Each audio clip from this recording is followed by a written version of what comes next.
Wayne County in central North Carolina. Northern Sampson County in central North Carolina. Southeastern Harnett County in Bro, there's a ball in the way, bro. Johnston County in central North Carolina. Until 9:45 p.m. At 8:58 p.m., a severe thunderstorm. I gotta reset that thing. It's too late, bro. Mountain, or 15 miles south of Smithfield, moving northeast at 35 miles per hour. Hazard, 60 miles. There's that alert, by the way. And penny-size hail. Source, radar indicated. Impact, expects damage to roofs, siding, and trees. Locations impacted include Goldsboro, Smithfield, Dunn, Mount Olive, Benson, Fremont, Walnut Creek, Micro, Selma, and Irwin. HH. This includes the following highways. Interstate 95 between mile markers 107 and 70. Interstate 40 between mile markers 319 and 358.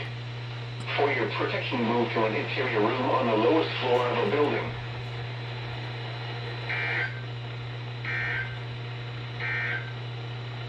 And now taking a look at the forecast.